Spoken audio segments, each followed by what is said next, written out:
Hello everyone. Before we start, make sure to like and subscribe to the channel, and leave a comment with where you're from and what time you're watching. That way, YouTube will keep showing you stories just like this one. Now, let's begin. The rent increase notice arrived on a Monday morning in 2022, right when my son Nathan was starting his junior year at that private school in La Jolla. 28 years old and already drowning in bills, I stared at that piece of paper knowing I had exactly two options: pull Nathan out of the only stable thing in his life after the divorce, or find another source of income fast. My day job at the dental office barely covered our basic expenses, and my ex-husband had vanished to Arizona with his new girlfriend, leaving me with nothing but broken promises and a mountain of debt. After weeks of researching work-from-home opportunities and coming up empty, a friend from my yoga class mentioned how she'd been making extra money through online content creation. She was vague about the details, but the numbers she mentioned made my jaw drop. The decision wasn't easy, but Nathan's education meant everything to me. I spent 3 days setting up a separate laptop, creating accounts with fake names, and learning about VPNs and privacy settings. My content was mild compared to what others were doing, just photos and videos in lingerie or workout clothes, nothing that showed my face clearly. I scheduled everything for late nights when Nathan was asleep, always locking my bedroom door and using noise-canceling headphones to stay alert for any sounds from his room. Within 2 months, I was making enough to cover his tuition and even start a small college fund. The guilt ate at me sometimes, especially during parent-teacher conferences, but I told myself it was temporary, just until I could find something better. Everything was going smoothly until I noticed changes in how my downstairs neighbor, Carl, started acting around me. Carl had lived in the building for about 5 years, a quiet guy in his 40s who worked from home doing something with computers. We'd exchange polite nods in the hallway, maybe chat about the weather while checking mail, nothing more. But suddenly, he was everywhere I went. Every morning when I'd leave for work, there he was, watering the same plant by his door or checking his mailbox for the 3rd time. When I'd come home with groceries, he'd appear within seconds, offering to help carry bags up the stairs. At first, I appreciated the gesture. Being a single mom, any help was welcome. But then came the comments that made my stomach twist. He'd mention how tired I looked, suggesting I must have been up late again, always with this knowing look in his eyes. He even asked if I'd gotten new curtains for my bedroom, saying he noticed the lighting from my window looked different at night. The encounters escalated over the next few weeks in ways that seemed coincidental but felt deliberate. He started showing up at the neighborhood grocery store right when I was shopping, always finding me in the cereal aisle where Nathan liked to pick his breakfast. He joined the gym I'd been going to for 3 years, suddenly appearing on the treadmill next to mine, making small talk about workout routines while his eyes lingered too long. The breaking point came on a Saturday afternoon when Nathan was at soccer practice. Carl knocked on my door holding a package that he claimed was delivered to him by mistake. When I reached for it, he held it just out of reach, stepping closer to hand it over. That's when he said it. Something about how I should be careful about that small birthmark on my hip, that it looked like it might need checking by a doctor. My whole body went rigid. That birthmark was always covered by my clothes, except in certain photos I'd posted online. Photos that absolutely never showed my face or any identifying features of my apartment. I practically slammed the door in his face, my mind racing through every possible explanation. Maybe he'd seen me at the pool last summer?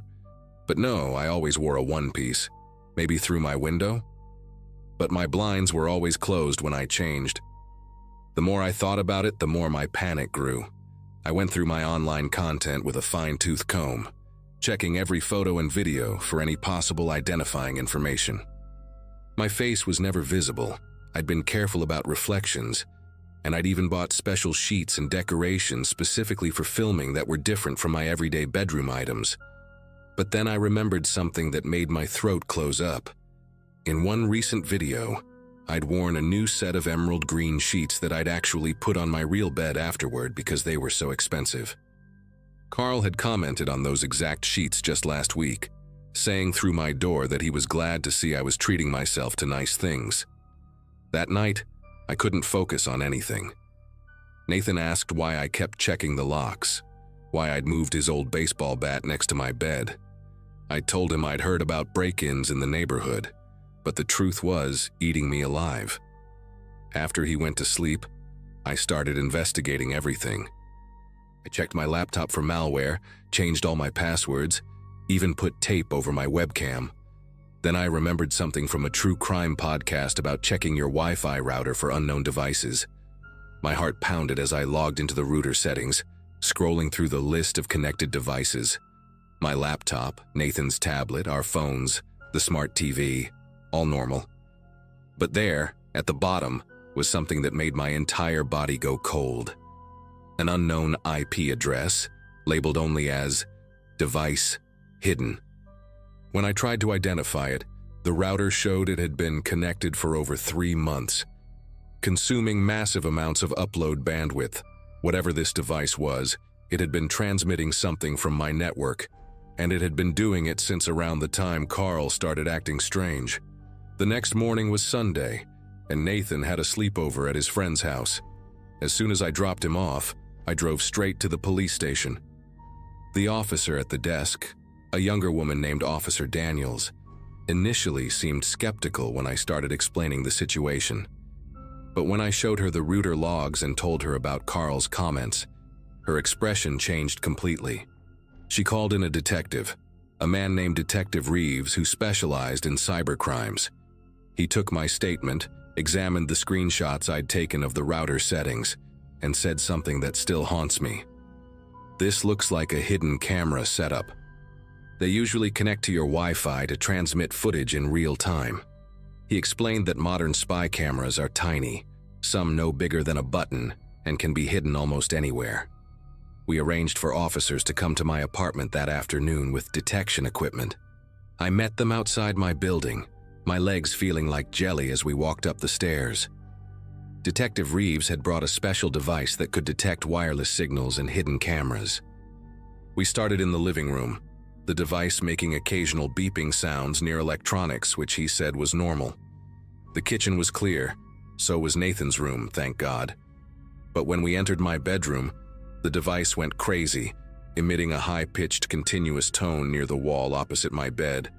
The detective moved it slowly along the wall until he pinpointed the source: my air conditioning vent.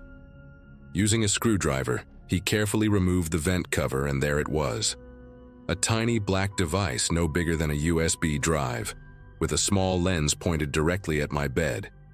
It had been positioned perfectly to capture everything, powered by a small battery pack and transmitting constantly through my own Wi-Fi. The detective carefully bagged it as evidence, his face grim as he told me they'd be able to trace exactly where the footage had been going. While Detective Reeves worked on his laptop in my living room, tracing the camera's transmission path, I sat on my couch feeling violated in ways I couldn't even articulate.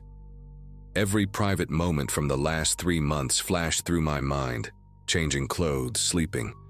Those late-night content creation sessions I thought were secret. The detective's typing stopped abruptly, and he turned the screen toward me.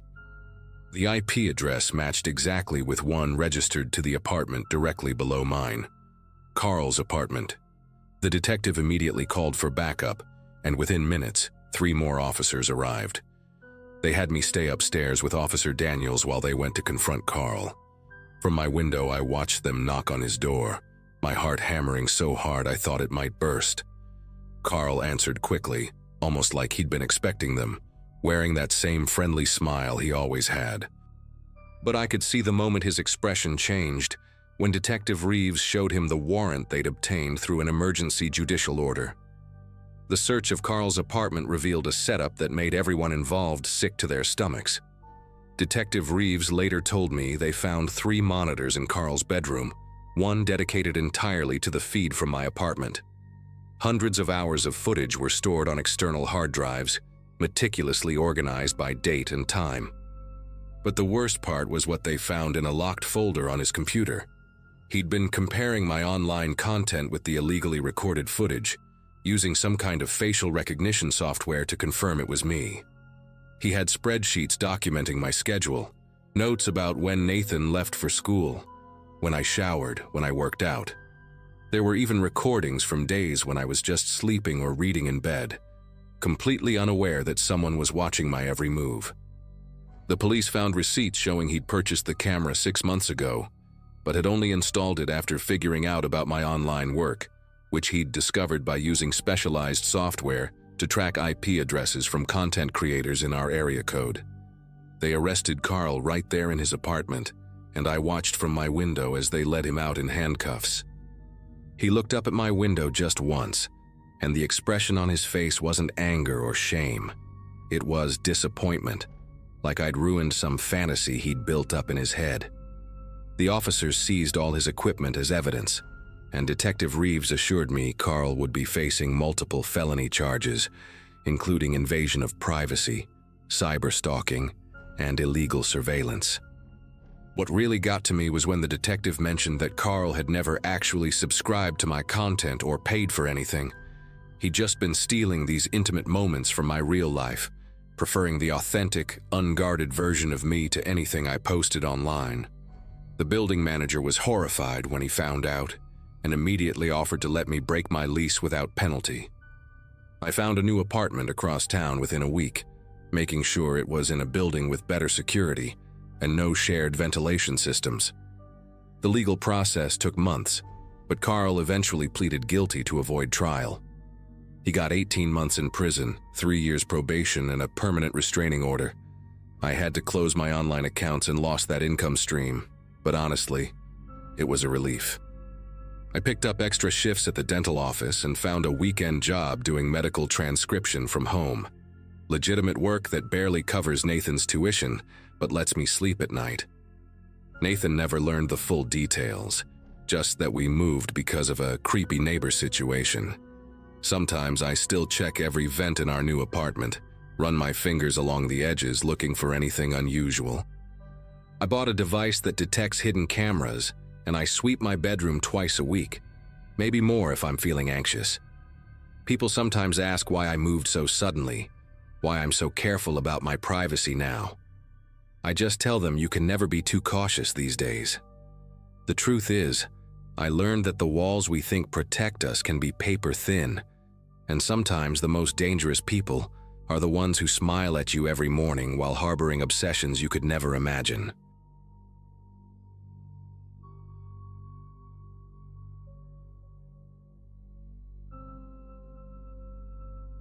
The divorce papers had been finalized in January 2023, and by March, reality hit hard.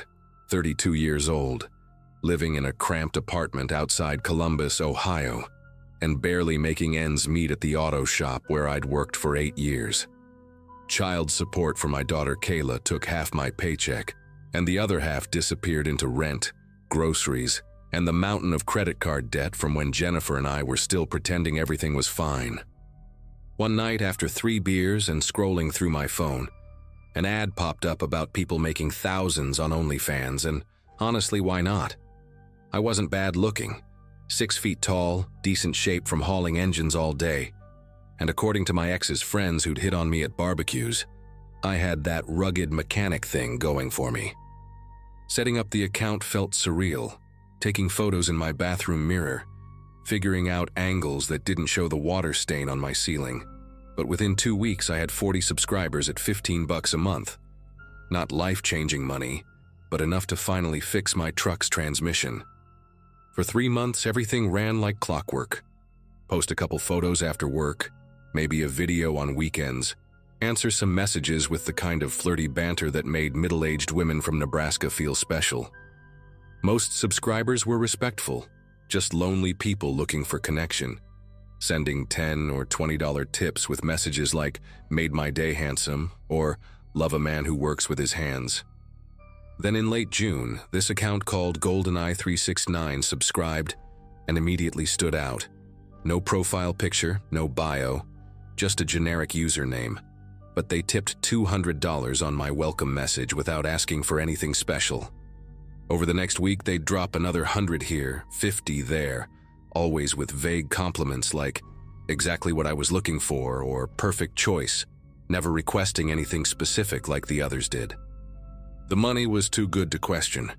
In 2 weeks, GoldenEye 369 had sent me almost $800, enough to catch up on utilities and even take Kayla to Cedar Point for her 15th birthday. Everything changed on a humid Friday night in early July when GoldenEye 369 finally made their first real request, a private video call for $500, just 15 minutes. Nothing weird, just want to see you live. $500 for 15 minutes was more than I made in a day at the shop, and rent was due Monday, so I messaged back saying sure, we could set it up for 11 that night after I got home from my shift.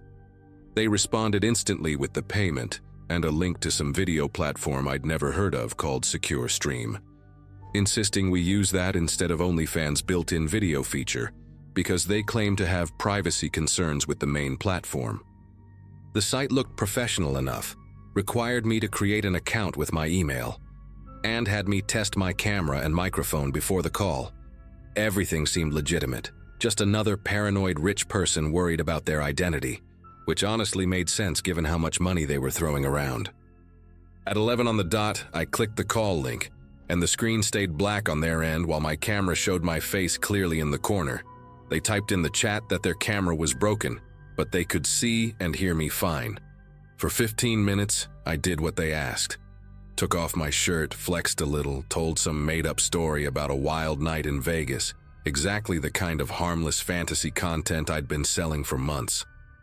GoldenEye 369 kept typing enthusiastic responses, sending another 200 in tips through the platform during the call, asking me to stand up, turn around, show different angles. Nothing that crossed any serious lines, but definitely more directing than most clients did. When the timer hit 15 minutes, they thanked me profusely, said I was absolutely perfect for what they needed, and the call ended automatically, leaving me $600 richer and feeling pretty good about the easiest money I'd ever made in my life. Saturday morning hit different. Woke up around 10 to my phone buzzing nonstop, and when I checked my email, there were 17 messages from an address I didn't recognize. Gotcha Forever 88 tier Proton Mail. The subject line on every single one just said, "Ryan, open this now," and my chest got tight before I even clicked the first one. The email had 3 attachments, crystal clear screenshots from last night's video call, showing me shirtless, mid-flex, face completely visible. And worst of all, in the corner of each image was my full name from the Secure Stream account I'd created. The message itself was short and brutal. "Nice show last night. $5,000 to Bitcoin wallet below by Monday noon. Or these go to Jennifer, your ex-wife's email was listed. Brennan Auto Repair, my boss's direct email. Columbus City Schools Administration, where Kayla went to school. And your Facebook friends list. They'd somehow grabbed all 847 names. At the bottom, they'd added one more line that made me run to the bathroom and throw up. We recorded everything, including the parts where you got more comfortable. Pay up or everyone sees who Ryan really is." I must have read that email 50 times, each time hoping the words would change, that maybe this was some sick joke or a nightmare I'd wake up from. $5,000. Might as well have been $5 million with my bank account showing $247 and change. Called my buddy Craig, who knew about computers, trying to stay vague, asking if emails could be traced or if Bitcoin was really anonymous like people said, and he just laughed and said whoever was blackmailing me probably knew what they were doing if they were using Proton and cryptocurrency. The screenshot quality was perfect too, not grainy or distorted. My face clear as day, the kind of images that would spread through my small suburb like wildfire, ending up on Kayla's classmates' phones by lunch period Monday. Started calculating desperately. I had 3 credit cards with maybe 2,000 total available credit. Could sell my PlayStation and watch for maybe 500. Had that old Mustang engine block in my garage worth 800 if I could find a buyer by tomorrow. And maybe, just maybe, I could borrow the rest from my brother Doug if I made up some story about needing emergency car repairs. Sunday disappeared in a blur of pawn shops, Facebook Marketplace meetups in sketchy parking lots, and humiliating phone calls where I begged people for money without being able to explain why I really needed it. Sold the PlayStation to some college kid for $300, way less than it was worth, but I needed cash immediately. Then drove 2 hours to Dayton because someone there would buy the Mustang engine block same day for $600. Doug came through with $1,500 after I fed him some story about needing to fix my truck's transmission or I'd lose my job, and the guilt of lying to him hurt almost as much as the fear of those screenshots getting out. By Sunday night, I'd maxed out all 3 credit cards doing cash advances at different ATMs, paying those insane fees because what choice did I have? Sitting at my kitchen table at 2 in the morning, counting and recounting the crumpled bills and bank transfer confirmations. I had $4,047, still short, but maybe they'd take it. Maybe they'd understand I was trying, that this was literally everything I could scrape together without robbing a bank. Monday morning at 8 sharp, I sent my first email to Gotcha Forever 88, explaining I had most of the money, begging for more time or to accept the $4,047 as final payment, promising I'd delete my OnlyFans and never do anything like this again. They responded in 12 minutes. Full amount or photos go out at noon, no negotiations. Clock's ticking, Ryan. A panic mode hit different this time. Called in sick to work. Drove to 3 different payday loan places. Got turned down at 2 for having too much existing debt. But the third one, this shady spot behind a liquor store, gave me $300 at some criminal interest rate I didn't even look at. Sold my spare tire and jack to a mechanic friend for $50. Found $40 in change in my couch and car. And at 11:47 a.m., I initiated the Bitcoin transfer for exactly $5,000. My entire life savings plus debt I'd be paying off for years, all gone in a single transaction to some anonymous wallet that could be anywhere in the world. The confirmation email came at 12:03 p.m. Payment received. Your secret is safe, for now. Those 3 dots after safe made my skin prickle because I knew, deep in my gut, that this wasn't over. That people who do this kind of thing don't just walk away after one score. For 2 weeks, though, life went back to something resembling normal. Went to work, picked up extra shifts to start paying Doug back, deleted OnlyFans and all my content, even changed my phone number and email address. Then Wednesday afternoon, while I was under a Honda Accord changing oil, Craig texted me that I had a visitor at the shop. And when I rolled out, there was a kid, couldn't have been more than 19, holding an envelope with my name on it. Inside was a single printed screenshot I hadn't seen before, much more explicit than the others, time-stamped from later in that video call, along with a note. $2,000 by Friday or this one goes viral on Twitter with your full name and city. Previous payment only covered the first batch. This time I didn't panic, didn't scramble.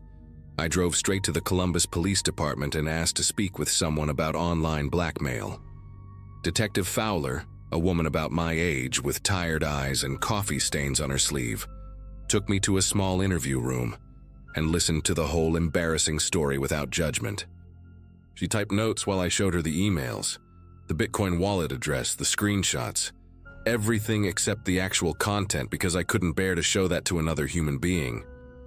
After 40 minutes, she leaned back and delivered the news that crushed whatever hope I'd carried into that building. The Proton Mail account was untraceable. Without a warrant, they'd never get approved. The Bitcoin wallet showed the money had already been moved through 6 different exchanges across 4 countries. And GoldenEye 369's OnlyFans account had been created using a VPN that bounced through servers in Romania, Vietnam, and Nigeria. These operations are usually run from countries where we have no jurisdiction, she explained, sliding me a pamphlet about cybercrime that felt like a sick joke. Even if we could identify them, which is nearly impossible, they're probably in a place where local law enforcement won't cooperate. Your best bet is to not pay anymore, document everything, and consider telling your close contacts before they do. I didn't pay the second demand, couldn't even if I wanted to. I was already drowning in debt from the first payment, working 70 hours a week just to cover minimums on the payday loans and credit cards. Friday came and went, and nothing happened. Then Saturday, Sunday, a whole week of silence that almost felt worse than getting the threats, because at least then I knew where I stood. Every notification on my phone made my heart race. Every unknown number at work made me want to hide in the bathroom. And when Jennifer called about picking up Kayla for the weekend, I nearly threw up thinking she'd seen something online. The screenshots never surfaced on Twitter or anywhere else I could find. And after 3 weeks of obsessive Googling my own name, I started to think maybe they'd moved on to easier targets. Maybe Detective Fowler was right, and calling their bluff had worked. But that feeling of relief was poisoned because I knew they still had those videos, those screenshots, sitting on a hard drive somewhere across the world, and any day could be the day they decided to destroy my life for fun or profit, or just because they were bored. It's been 4 months now since that video call, and while nothing else has happened, no more emails, no more demands, no leaked content, I live with this constant weight in my chest that never fully goes away. Had to tell Jennifer about the debt when she questioned why I was late on child support twice. Made up a gambling problem that was easier to explain than the truth. And now she barely lets me see Kayla unsupervised, thinking I'm some degenerate who can't control himself. Changed jobs, moved apartments, deleted all social media, basically became a ghost trying to stay off anyone's radar. But every time I meet someone new, every time a coworker wants to connect on Instagram, or a woman at a bar asks for my number, I think about those files floating out there in the dark web ether, waiting. The other night, I got a spam email about cryptocurrency investment opportunities, completely unrelated to any of this. But seeing those words Bitcoin and anonymous in the subject line sent me into such a panic that I dry heaved in my bathroom for 20 minutes. That's the real horror of this whole thing. Not just what happened, but knowing it's never really over. That somewhere in the world, someone has a piece of me they can weaponize whenever they want. And all I can do is wait and hope they've forgotten I exist. Hope that I'm not worth their time anymore. Hope that one day I'll check my email without feeling like I'm going to pass out.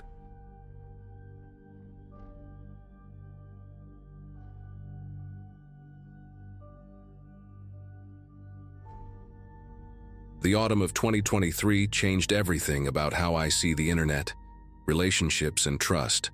My senior year of engineering at a state university in Michigan was supposed to be about finishing strong, landing a job, and figuring out life with my girlfriend, Brooke. We'd been together since sophomore year, sharing a tiny off-campus apartment until she decided to get her own place closer to her nursing program. We'd meet up between classes at the campus coffee shop, spend weekends binge-watching shows, and plan our future after graduation. When she mentioned starting an OnlyFans account that September to help with her student loans, I tried to be supportive. She said it would just be simple content, nothing too explicit, just enough to make some extra cash. The way she explained it made sense, and honestly, her financial stress had been weighing on both of us for months. At first, everything seemed fine. Brooke would text me about her subscriber count going up, excited about the extra income finally letting her breathe financially. She bought new camera equipment, ring lights, and even splurged on some takeout for us both when we'd been living on ramen for weeks. But by early November, something shifted. Her responses to my texts became shorter, taking hours to reply when she used to answer within minutes. Our planned study sessions got canceled last minute, and when we did meet up, she kept checking her phone constantly, her face tense whenever a notification popped up. She started wearing long sleeves even indoors, claiming the library was freezing, and dark circles appeared under her eyes that makeup couldn't quite hide. When I asked if everything was okay with the OnlyFans thing, she'd force a laugh and change the subject, saying the platform was just more time-consuming than she expected. The breaking point came on a Friday in mid-November. Brooke hadn't responded to any of my messages for 2 days, which had never happened before, not even during her most stressful exam weeks. I'd gone by her apartment twice, but her roommate Jasmine said she hadn't seen her either, just heard her door close late at night sometimes. That Friday afternoon, I decided to skip my thermodynamics lecture and go check on her again. Her building had this broken security door that never quite latched, so I let myself in and climbed to the 3rd floor. Standing outside her door, I could hear something playing inside. Sounded like music, or maybe a video. I knocked for almost 5 minutes, calling her name, even tried the handle knowing she sometimes forgot to lock it. The door swung open to an empty apartment, but her laptop sat open on the kitchen counter, its screen casting this eerie blue glow across the dark room. What I saw on that screen made my whole body go numb. It was her OnlyFans streaming dashboard, still logged in, showing an active live stream with over 300 viewers. The video feed showed Brooke in some room I didn't recognize. Bare white walls, harsh fluorescent lighting, a mattress on the floor. She was talking to the camera, but something about her voice sounded wrong, too cheerful, almost scripted.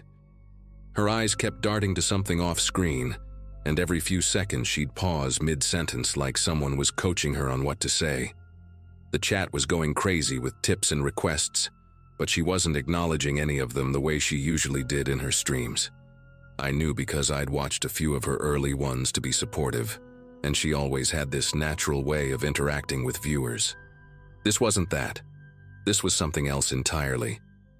I grabbed the laptop and sat down right there on her kitchen floor, trying to process what I was seeing. The stream continued, and I noticed details that made everything worse. Brooke's wrists had these faint red marks when she moved her arms certain ways, like she'd been restrained recently. Behind her cheerful expression, her jaw muscles kept clenching, and she'd occasionally blink in these rapid patterns, almost like Morse code. I started screen recording everything on my phone while frantically looking through the streaming dashboard for any location information. The account showed the stream originating from somewhere in Michigan, but the IP address kept changing every few minutes, bouncing between different cities. Her recent videos tab showed daily uploads for the past week, all filmed in that same stark room, all with that same forced enthusiasm. The payment history showed thousands of dollars in tips flowing in, but the withdrawal account had been changed 3 days ago to some cryptocurrency wallet I didn't recognize.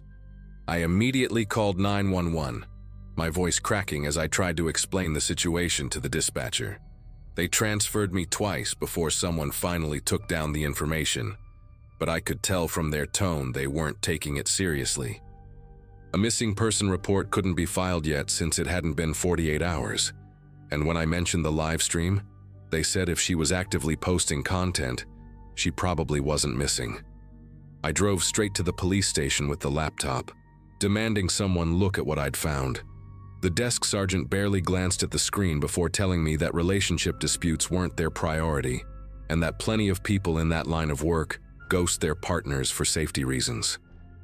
Even when I showed him the red marks on her wrists, the strange blinking patterns, he just shrugged and said, "Rough content pays better." They took my information, gave me a case number, and essentially showed me the door. For the next 3 weeks, I became obsessed with finding her.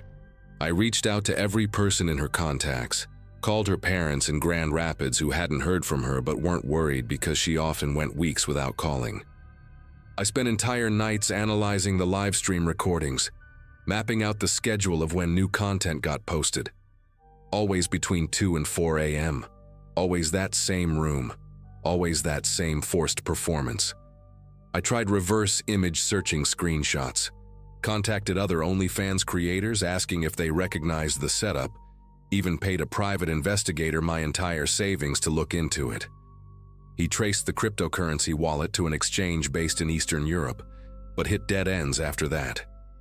The live streams continued daily, and I watched every single one, looking for any clue about where she was.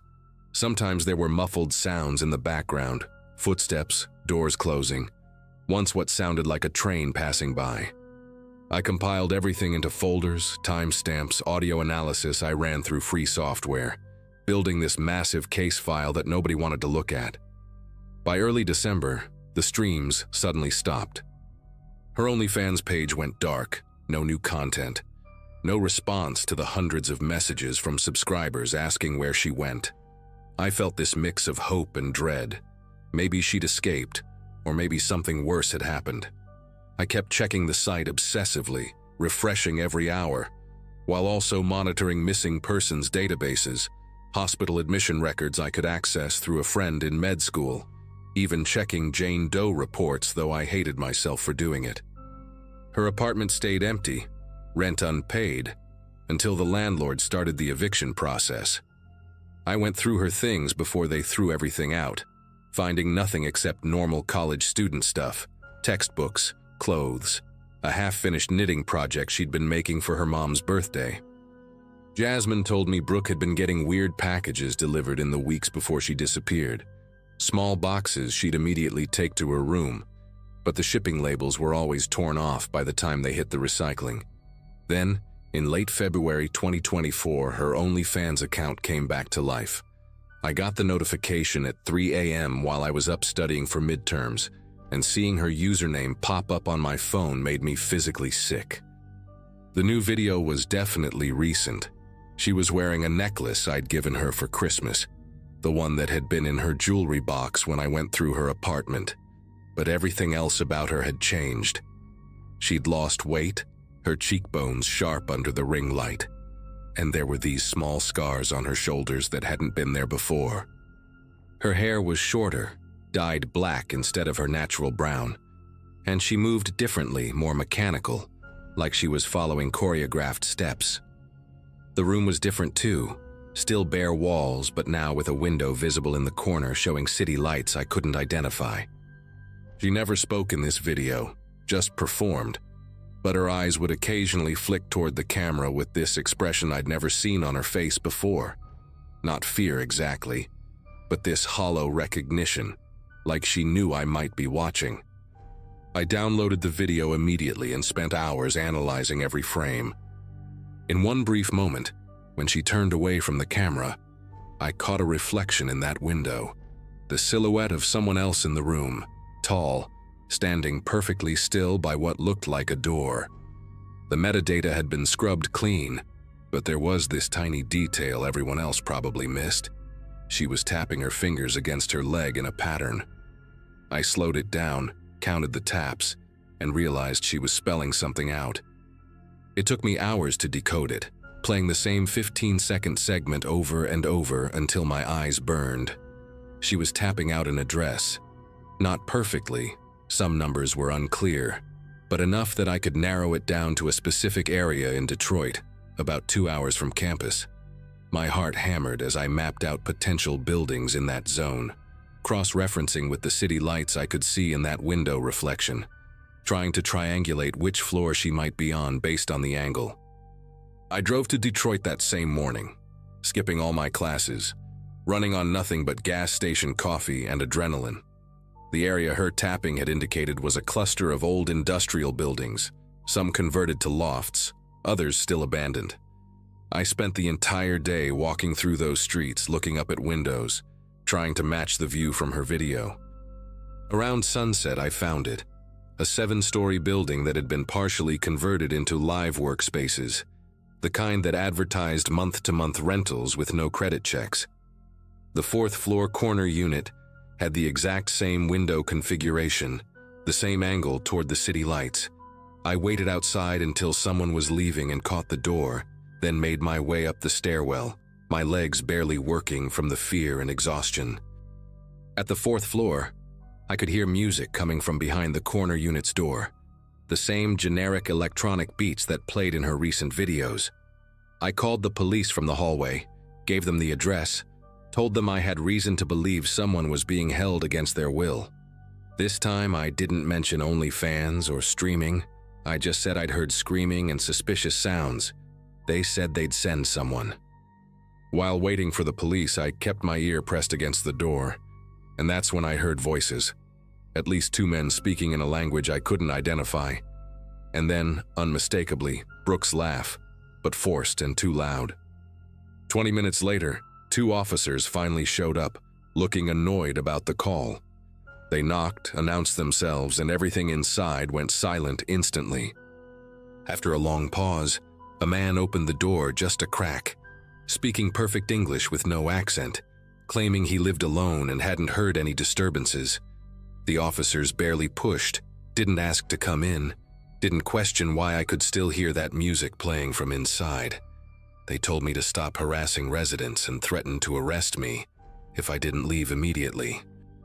As we walked away, I looked back and saw a figure in the window, just for a second, and I swear it was Brooke, pressing her palm flat against the glass before someone pulled her back into the darkness. I didn't give up. I contacted the FBI Cybercrime Division, filed reports with the National Human Trafficking Hotline, even reached out to journalists who covered similar cases.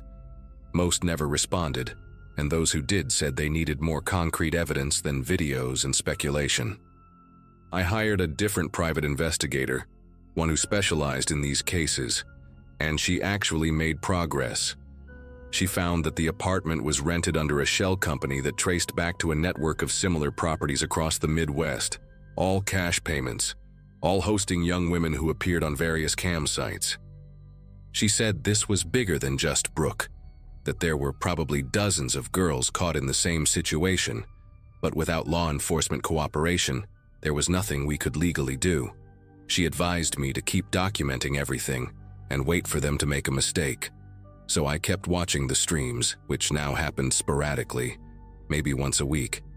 Each time, Brooke looked more distant, more automated, like whatever fight she'd had in her was slowly being drained away. The last stream I watched was in April 2024. She looked directly at the camera at one point, really looked. Not the empty performance stare, but genuine eye contact, and mouthed two words: "Stop watching." I understood what she meant. My obsession wasn't helping her. It was just feeding the system that held her. I closed the laptop, deleted my account, and stopped checking. I filed one final police report with everything I'd gathered, sent copies to 3 different FBI field offices, and then tried to return to my life. I graduated that May with a degree I could barely remember earning. I still check missing persons sites sometimes. Still jump when I see women who look like her from behind. Her OnlyFans account is still active as far as I know. Friends have told me they've seen new content posted, but I keep my promise not to look. Sometimes I dream about that moment at the window, her hand pressed against the glass, and I wake up wondering if there was something more I could have done, some authority I didn't contact, some evidence I missed. All I know is that she's still out there somewhere, performing for strangers, and the system that took her continues operating in plain sight, while everyone pretends not to see.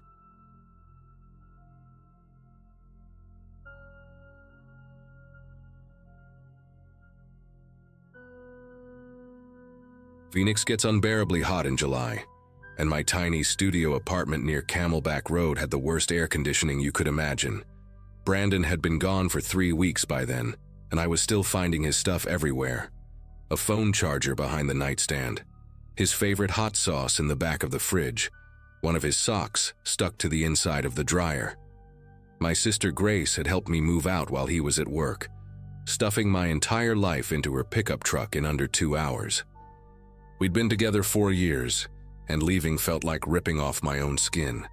The locks were changed the same day I moved in, and every notification on my phone still made my chest tighten, expecting another one of his rage-filled texts somehow breaking through the blocks I'd set up on everything.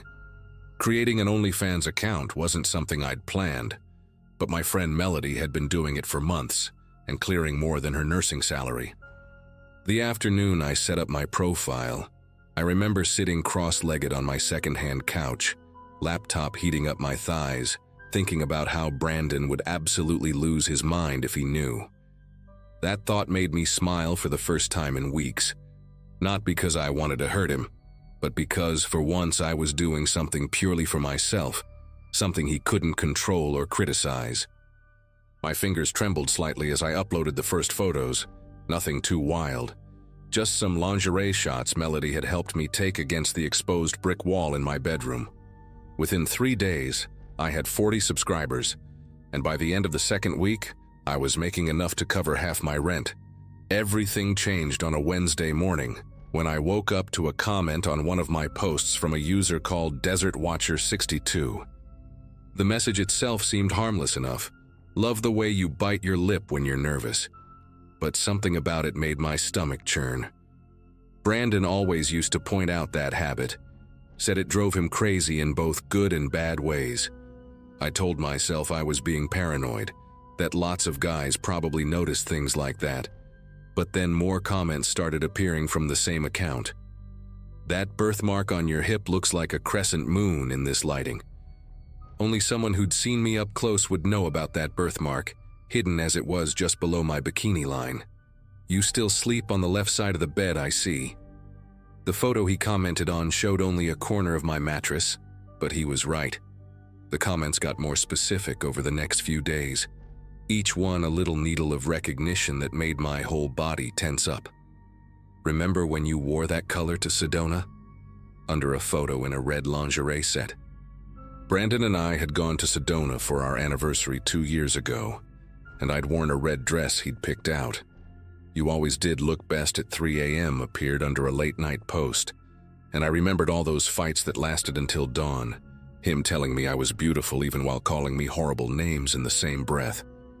Desert Watcher 62 never said anything explicitly threatening, never crossed any obvious lines, but each comment felt like a fingernail dragging across my brain, leaving marks only I could see.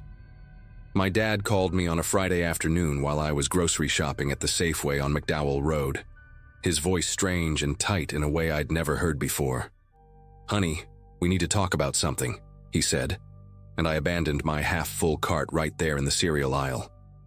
He told me that someone had sent an email to his work address, the one listed on his company's website, with screenshots from my OnlyFans page attached. The subject line read, "Thought you should see what your daughter is up to these days." Mom had gotten one too, sent to her personal Gmail with the message, "Such a shame about Lisa, she seemed like such a nice girl." The screenshots were the tamest ones on my profile, just me in lingerie, but they'd been edited with red circles around certain parts of my body and arrows pointing to details with typed notes like, "Mole on left shoulder," and "Scar from bike accident age 12. Whoever sent them knew things about my body that you'd only notice after years of intimacy. Grace got hers the next morning, sent to her work email at the dental office where she was a hygienist, right before her Saturday shift. This one was different though. It included a photo I'd never posted anywhere, one from my phone that I'd taken but decided against uploading. It was me trying on lingerie in my bathroom mirror, my face fully visible, a test shot from weeks ago. The only way someone could have that photo was if they had access to my phone or my cloud storage. My password was one Brandon could never guess.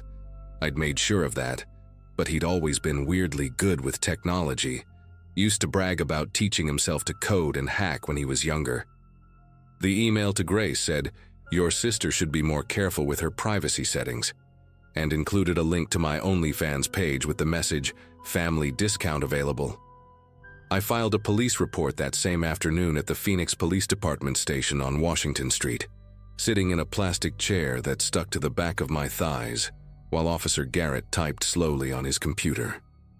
He kept asking if I had any proof it was Brandon, and all I could offer were the comments that referenced things only he would know. "Could be a coincidence," he said, not even looking up from his screen. "Lots of people have obsessive fans online these days." But then he pulled up Brandon's record, and his eyebrows went up slightly. Turns out Brandon was on probation for a harassment charge from his previous girlfriend, something he'd never told me about. Officer Garrett made a call to Brandon's probation officer, a woman named Diane Walters who sounded tired even at 2 in the afternoon. Brandon had checked in with her that morning, claiming he was in Flagstaff for a construction job. Had even sent her a selfie in front of what looked like a job site with mountains in the background. The security footage changed everything though. Officer Garrett called me 3 days later, asked me to come back to the station immediately. They'd pulled video from the convenience store across from my apartment complex, and there was Brandon's silver Ford F-150, clear as day, parked in their lot for 3 hours the previous Monday night. The timestamp showed him arriving at 11:47 p.m. and leaving at 2:53 a.m., just sitting there in the dark with a perfect view of my bedroom window. The same night I'd done a live stream for my subscribers, the first one I'd ever done, wearing a silk robe Melody had bought me as a congratulations gift. They had footage from 4 different nights over the past 2 weeks. Always the same pattern. Arriving late, parking in that exact spot, leaving after exactly 3 hours. One night the camera caught him getting out to throw away what looked like fast food containers, and his face was perfectly visible in the fluorescent light of the store's sign. Getting the restraining order felt like winning a small war, the judge signing it without hesitation, after seeing the surveillance footage and the emails to my family. Brandon showed up to court wearing the same cologne he'd worn on our first date, that woody scent that used to make me feel safe and now made me want to throw up. He kept trying to make eye contact while his lawyer argued that the emails could have come from anyone, that sitting in a public parking lot wasn't illegal. But the judge, a woman with steel gray hair and glasses on a chain, wasn't buying it. "Mr. Coleman," she said, using his last name like it tasted bad, "you're on probation for similar behavior. You lied to your probation officer about your whereabouts, and you were surveilling your ex-girlfriend's residence. The temporary restraining order is granted." Brandon's jaw clenched the way it used to right before he'd punch a wall, and his lawyer put a hand on his shoulder to keep him seated. That night I thought maybe I could breathe again, even celebrated with Melody over cheap wine in my kitchen, laughing about how his lawyer's toupee kept sliding backward every time he gestured. But 2 days later, a new account started commenting on my posts. Sunset Driver 88 this time. "That wine looks like the kind you can only get at Total Wine on Bell Road, the barefoot brand you always loved." I hadn't posted any pictures with wine, but there was a glass barely visible in the corner of one photo, so blurry you'd have to zoom in to even notice it was there. Then came Phoenix native 45 a week later. "Your new couch looks uncomfortable. Bet the old one was better." The couch he was referring to was the one we'd bought together at a furniture outlet in Tempe, the one I'd left behind because it smelled like him and had a cigarette burn from one of his drunk nights. The new accounts kept coming like clockwork, each lasting about a week before I could report and block them, each with those specific comments that felt like invisible hands around my throat. Valley Resident 77 knew about the nightmare I'd had about drowning when I was 10, commenting, "Water scenes might trigger you, careful," under a shower video. Arizona Sun 23 mentioned the exact shade of nail polish I'd worn to his brother's wedding.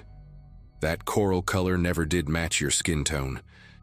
I started keeping a spreadsheet of all the usernames, the comments, the timestamps, bringing everything to Officer Garrett, who said they were building a case but needed more concrete evidence linking them to Brandon. The IP addresses were all different, bouncing through VPNs and proxy servers, but the writing style was always the same, that passive-aggressive tone I'd lived with for 4 years, the backhanded observations disguised as compliments, the little digs that seemed innocent unless you knew the context.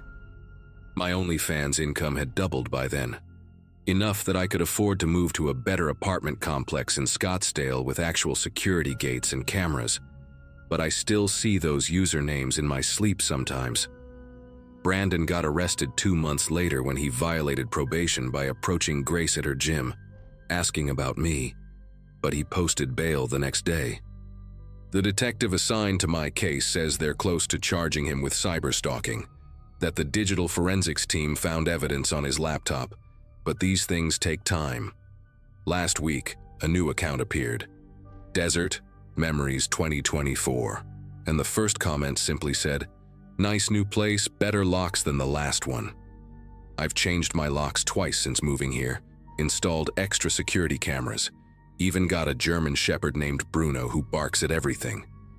But every time I post new content, I wonder which username is him, which seemingly supportive comment is actually him letting me know he's still watching, still obsessed, still unable to let go.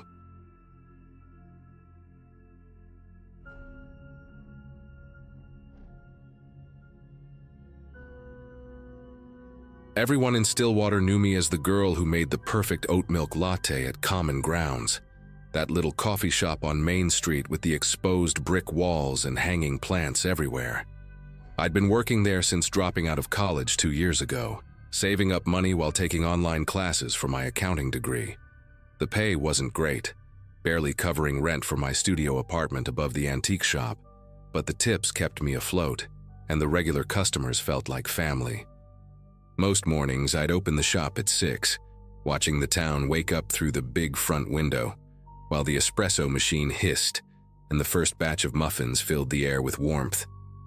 Life felt simple and predictable in the best way possible.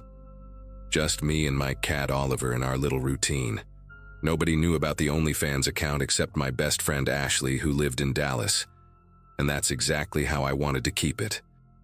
My mom still thought I was saving myself for marriage, and half the town probably assumed the same thing about the quiet barista who wore oversized sweaters and kept to herself.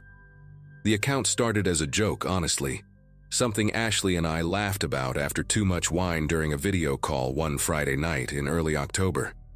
She'd been doing it for months, making enough to pay off her student loans, posting mostly feet pics and the occasional lingerie shot, nothing too wild.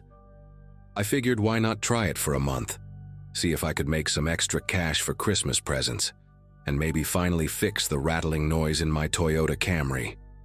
The username Coffee Bean Queen seemed clever at the time, playing off my day job without being too obvious, and I kept my face out of most photos, just showing my tattoo of a moon phase down my spine and the birthmark on my hip that looked like a tiny butterfly. Within 3 days, somehow, the account exploded with thousands of followers, way more than Ashley had ever gotten, and the money started rolling in faster than I could process. By the end of the first week, I'd made more than my monthly salary at the coffee shop, all from posting pictures that seemed tame compared to what most creators were doing. Everything changed on a Wednesday morning in late October when I noticed something weird at work. 3 guys I'd never seen before came in together, ordered plain black coffees, and sat in the corner booth for over 2 hours. They kept glancing at me behind the counter, leaning in close to whisper to each other, and one of them had his phone angled in my direction the entire time. When I went to clear a nearby table, I heard one of them say, "Coffee Bean Queen," clear as day, followed by quiet laughter that made my chest tighten. They left exact change on the table, $15 for 3 coffees that cost $9 total. And on the receipt they'd written my username in blue pen with a winking face next to it. I told myself it was just a coincidence, that maybe they were talking about actual coffee or some inside joke, but deep down I knew they'd found me. The next few days brought more strangers to common grounds. Always men, always in groups of 2 or 3, always ordering the cheapest thing on the menu and camping out for hours. They'd position themselves where they could watch me work, some pretending to read newspapers while obviously taking photos, others bold enough to aim their phones directly at me when I bent down to get supplies from the lower shelves. My regular customers started noticing too, especially Harold, who'd been coming in every morning since his wife died 5 years ago, asking me if those boys were bothering me and offering to have a word with them. But what could I say? That strangers from the internet were stalking me at my minimum wage job because they'd seen me in lingerie online? I just smiled and said they were probably just passing through town, even though we both knew nobody just passed through Stillwater without a reason. By the second week of November, the situation had gotten completely out of control. Every shift felt like being on display at some twisted zoo, with new faces appearing daily, all of them knowing exactly who I was underneath my green apron and coffee-stained jeans. They started getting creative with their payments, leaving $20 bills with "Show us more" written in the margins, or sliding $50 across the counter for a $3 coffee while maintaining uncomfortably long eye contact. One guy wearing a Cowboys jersey and reeking of cigarettes actually had the nerve to ask if I did private shows, right there at the register with other customers waiting behind him. My manager, Keith, sweet old Keith, who treated me like his granddaughter, started scheduling himself for more shifts after he caught a group of them following me to my car after closing. He never asked questions, just started walking me out every night, his hand hovering near the baseball bat he kept behind the counter.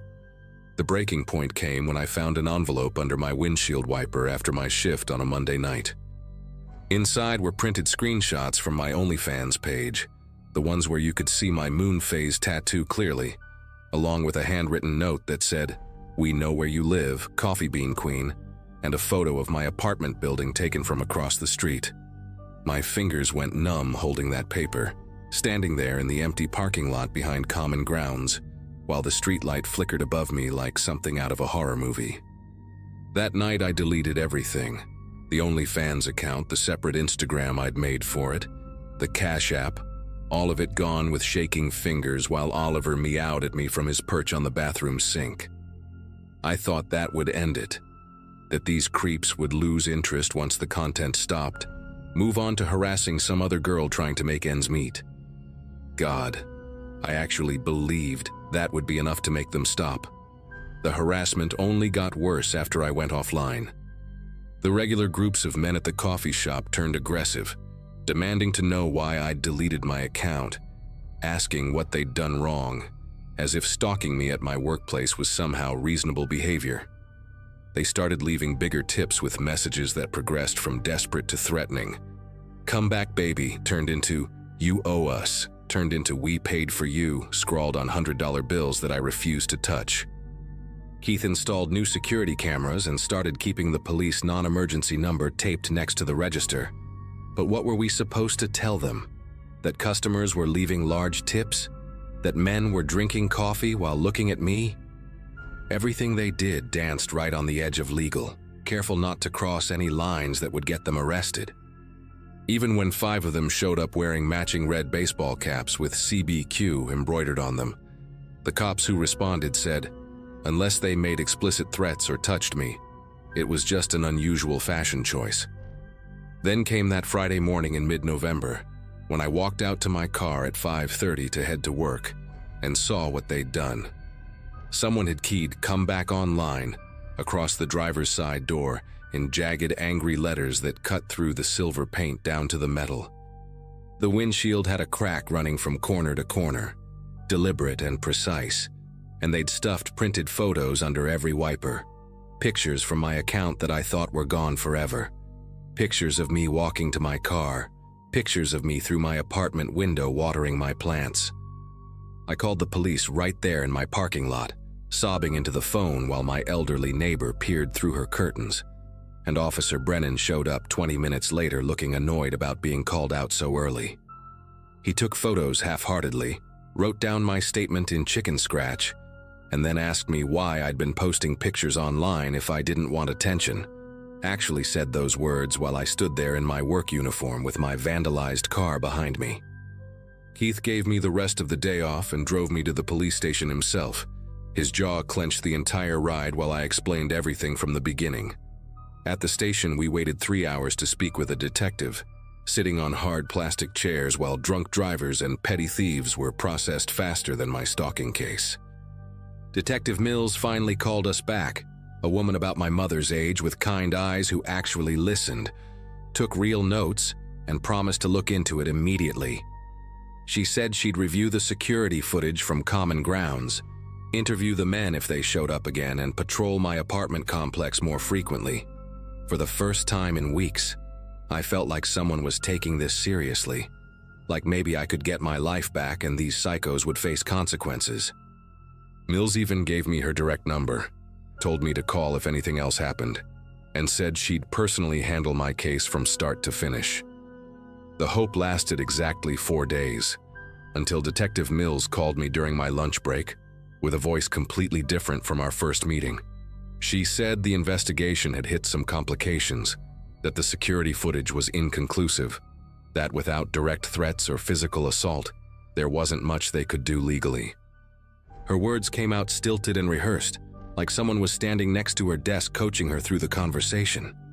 When I pressed her about what changed, why she was suddenly backing off when she'd been so supportive before, she went quiet for a long moment before saying that I should be careful about making accusations against people in town, that sometimes these situations resolve themselves if we don't escalate them. After she hung up, Keith overheard me crying in the break room and finally told me what everyone else already seemed to know. One of the guys in the red CBQ caps was Jordan Hutchison, Sheriff Hutchison's youngest son, the one who'd gotten away with 2 DUIs and a bar fight because Daddy ran the whole department.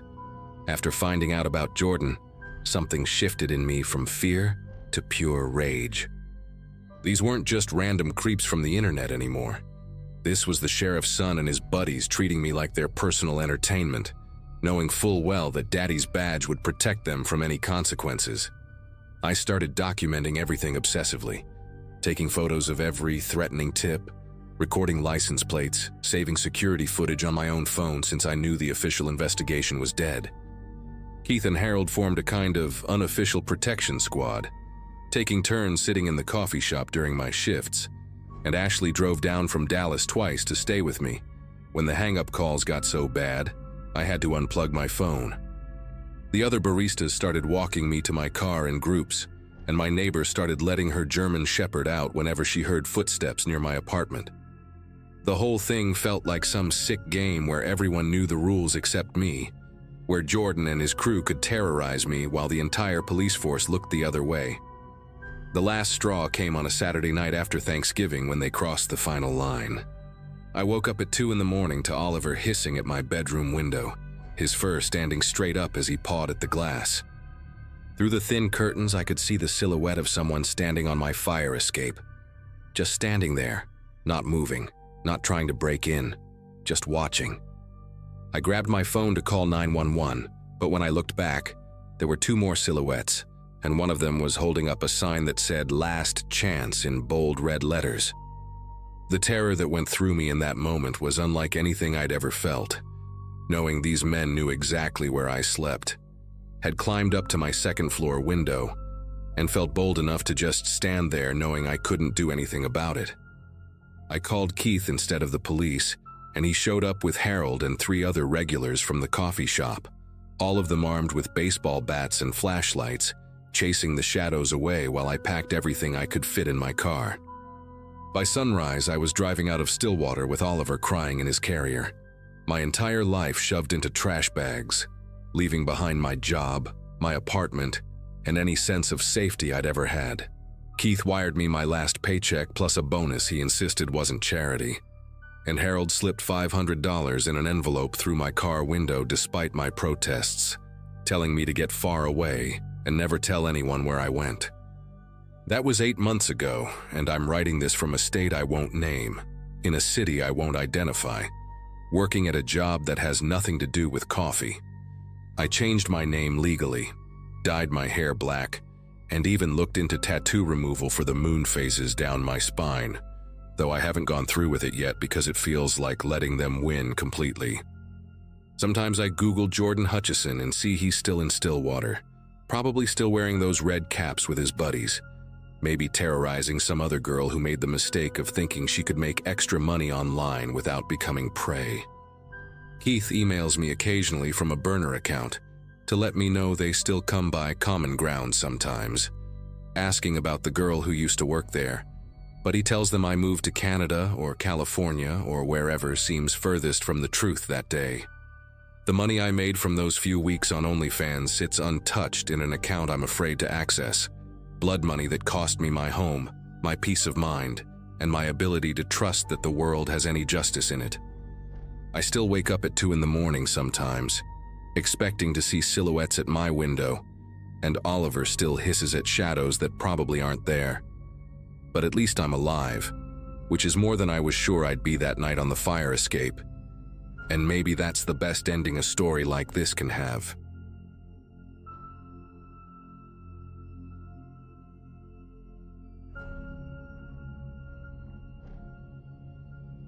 Chicago in late spring always had this energy that made me feel like anything was possible. And at 24, my OnlyFans career was finally taking off after months of grinding to build my subscriber base. The notification came through Instagram on a Wednesday afternoon while I was editing content in my apartment near Wicker Park, a message from Valentina Rose, who had over 300,000 followers and was basically royalty in our community. She said she'd been following my work for months and loved my aesthetic, wanted to do a collaboration shoot that weekend to help us both reach new audiences, and had already booked an Airbnb in the suburbs specifically for creating content.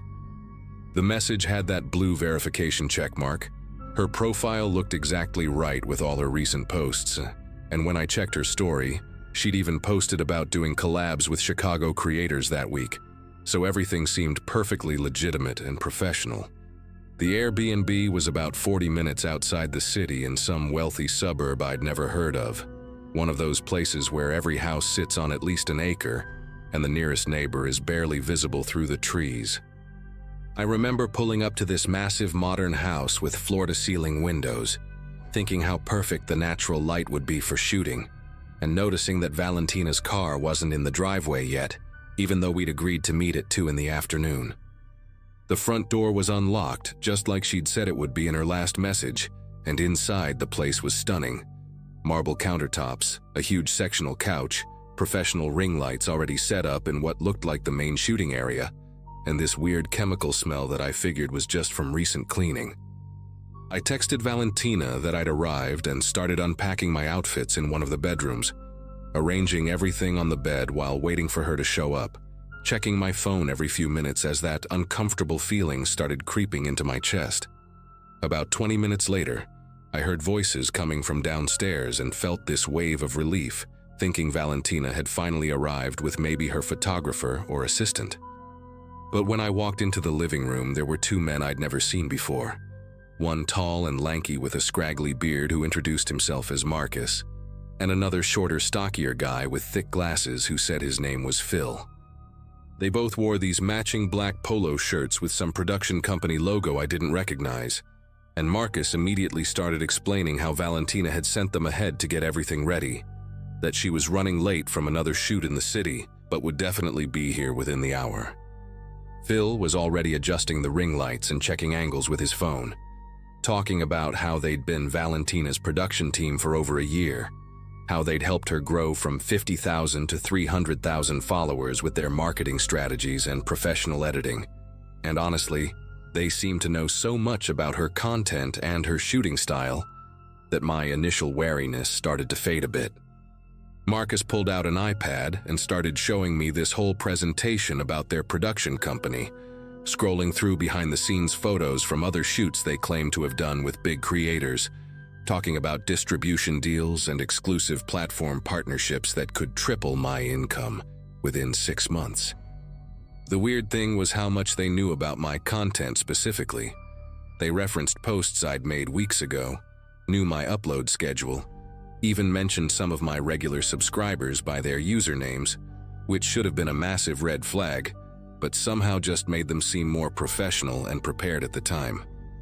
Phil kept adjusting equipment in the background, setting up additional cameras at different angles, and I noticed he'd locked the front door, which he said was for privacy and to make sure no delivery people or anyone else would interrupt the shoot. And that made sense, but also made my chest feel tight in a way I tried to ignore. Then Marcus brought out this thick contract, maybe 15 or 20 pages, saying it was standard procedure for all of Valentina's collaborations, and that we needed to get the paperwork done before she arrived so we could start shooting immediately when she got here.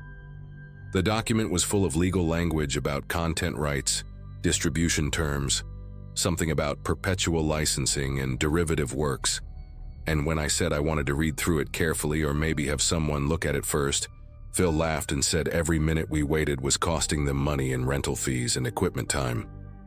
Marcus kept pushing the iPad toward me, pointing at signature lines with his pen, saying how Valentina would be offended if she showed up and found out I didn't trust her team, how this opportunity might not come again, and how they had 3 other creators lined up who would jump at this chance if I wasn't interested. The pressure was so intense and coordinated, with Phil standing behind me, while Marcus leaned in from the side, both of them talking over each other about deadlines and opportunities and how successful I was going to be after this collaboration.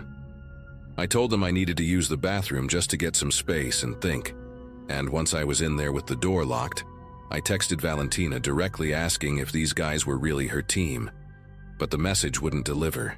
It just sat there with that single gray check mark. My cellular signal was showing full bars, but nothing was going through, not even regular text messages to my roommate.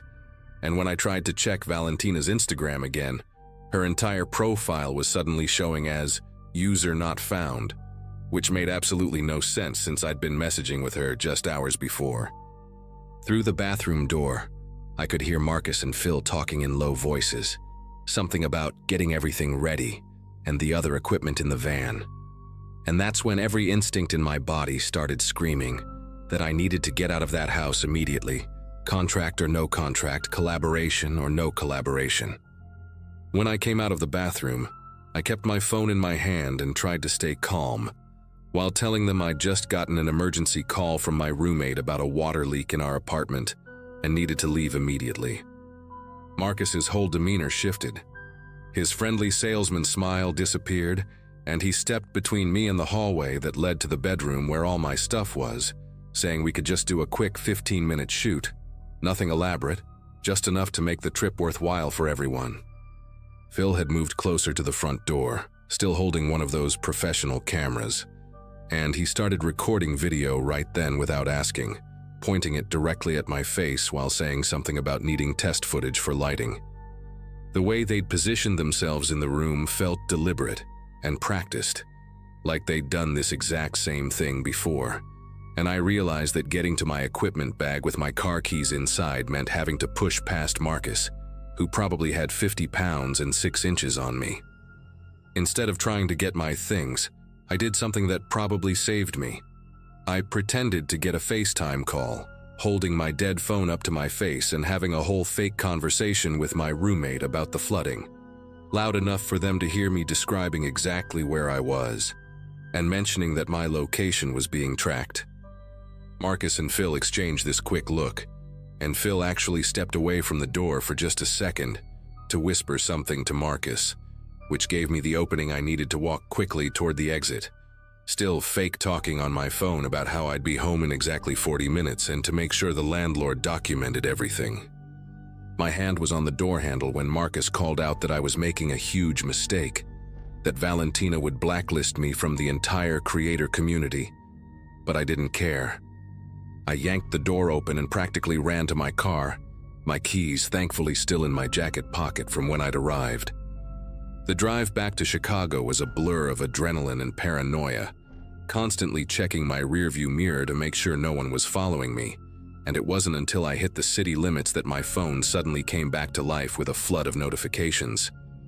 There were 17 unread messages from my roommate Alexis wondering where I was, a bunch of Instagram notifications, and when I finally pulled over at a Walgreens parking lot to check everything properly, I discovered that the original message thread with Valentina Rose was completely gone from my Instagram inbox.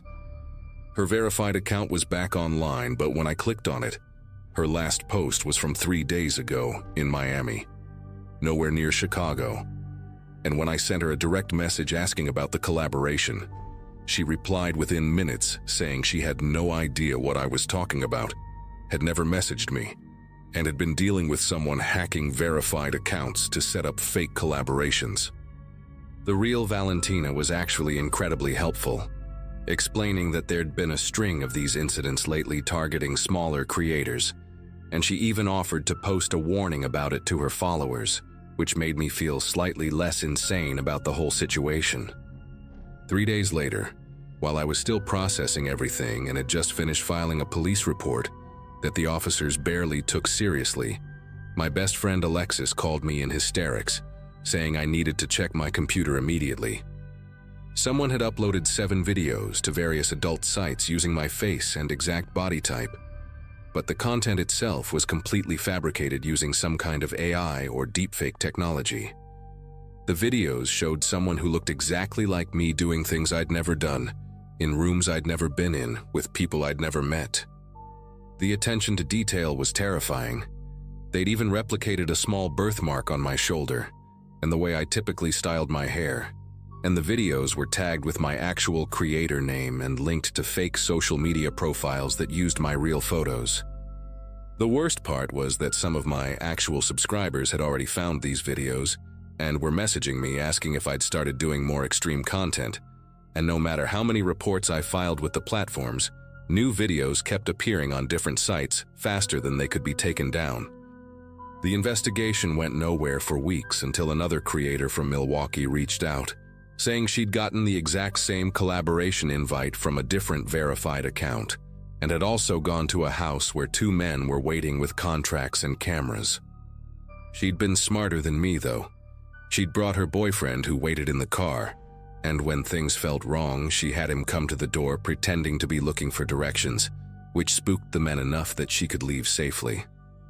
Together, we found 4 more women with identical stories, all OnlyFans creators with between 10 and 50,000 followers, all invited by hacked verified accounts, all pressured to sign contracts with that same perpetual licensing language, and 2 others besides me who'd had deepfake content uploaded after refusing to cooperate. We created a private group chat to share information and realized the houses were always expensive Airbnb rentals paid for with stolen credit cards. The men used different names each time, but the descriptions matched, and every single one of us had noticed that strange chemical smell, which we later learned was probably some kind of signal jammer that had been blocking our phones from working properly inside the houses. Eventually, with the help of a cybersecurity expert one of the girls knew, we traced the deepfake videos back to a Telegram group with over 8,000 members where people were sharing custom content of various creators, taking requests for specific scenarios, and selling packages of these fake videos for cryptocurrency. The group had detailed guides on finding targets, hacking verified Instagram accounts, setting up fake collaboration meetings, and using the footage they managed to record, even just test shots or regular conversation, to train their deepfake programs to make more convincing videos. After months of working with the FBI's cybercrime division and dealing with endless platform reports and DMCA takedowns, they finally arrested 6 people running the operation across 3 states, though the damage to my reputation and mental health was already done, and I still get messages from people who've seen those fake videos floating around the darker corners of the internet, reminding me that once something exists online, it never really goes away no matter how hard you fight to erase it.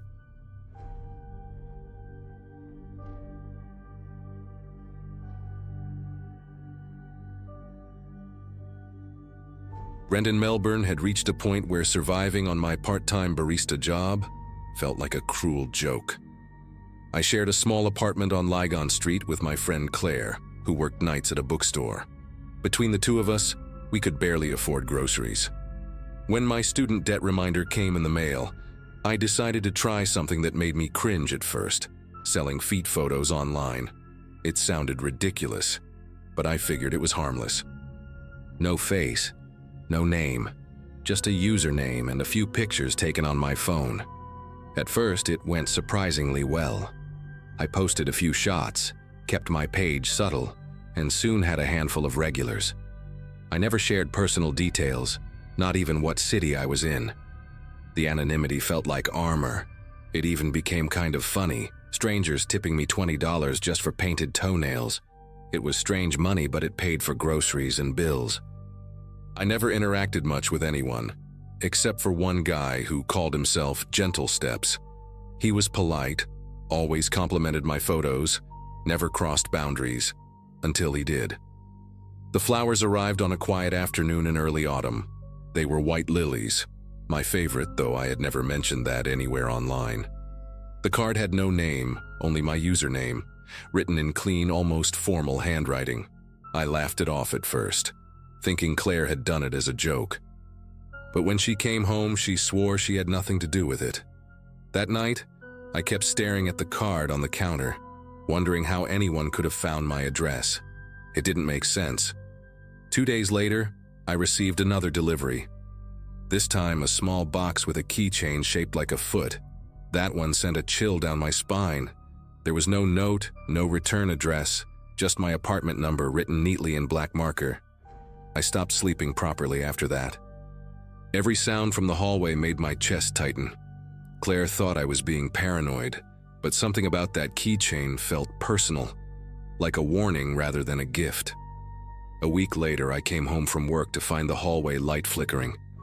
Claire was out, and the apartment felt heavier than usual, like the air itself was waiting for something.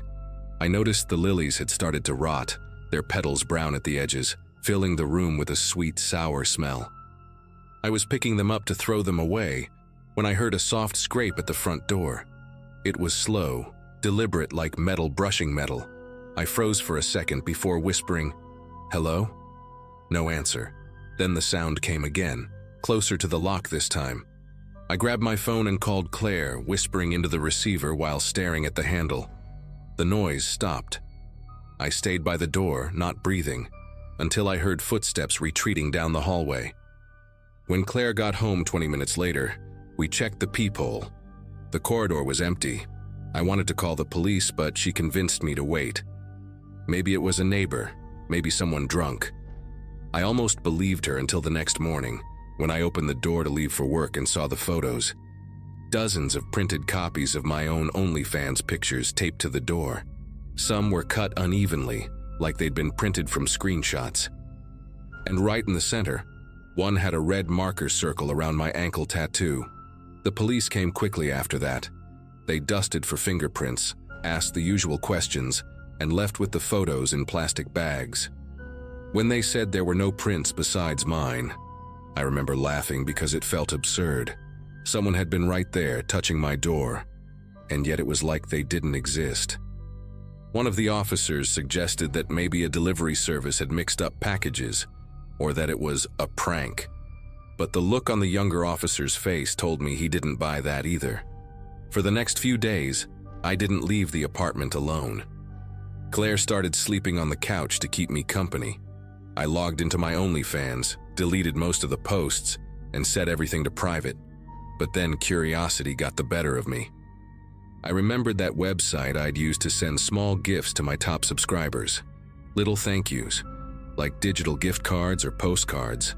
It claimed to be anonymous, keeping personal info hidden from both sides. I opened the order history, my hands trembling slightly, and saw something that made my throat dry. One of my top fans, the same username, Gentle Steps, had sent dozens of gifts to other women, and all of them had the same billing address. His address. At first, I thought it was some kind of glitch, maybe a shared account, maybe a scam. But when I clicked the profile linked to his orders, my stomach turned. The same username had been active on other creators' pages, some of whom I actually recognized from group chats. I reached out to one of them, a girl named Tessa from Brisbane, and she told me she'd also received flowers. The exact same kind, white lilies, with her username on the card. She hadn't told anyone either. That was the moment I realized this wasn't random. Someone had been watching us all.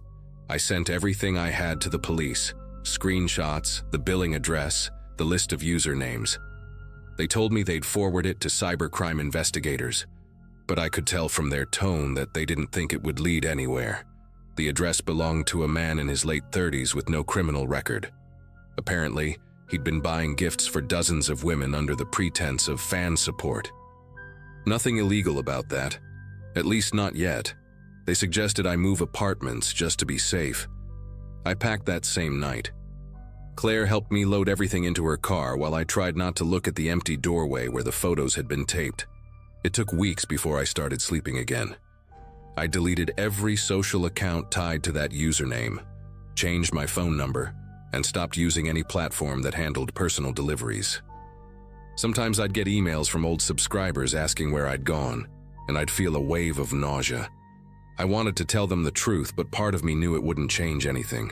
Whoever he was, he'd already mapped out our lives, piece by piece, like we were part of some quiet collection he was building. Last month, I got a call from Tessa. She'd moved too, and for a while, everything had been quiet. Then, one evening, she came home to find a single white lily on her doorstep. No card this time, just the flower, left leaning against the door. She sounded calm when she told me, but I could hear it in her breathing. The same fear I'd lived with for months. I told her to call the police again, but we both knew how it would end. I still check my own door every night before bed. Not because I expect to see another flower, but because I'm scared of the day I stop expecting it.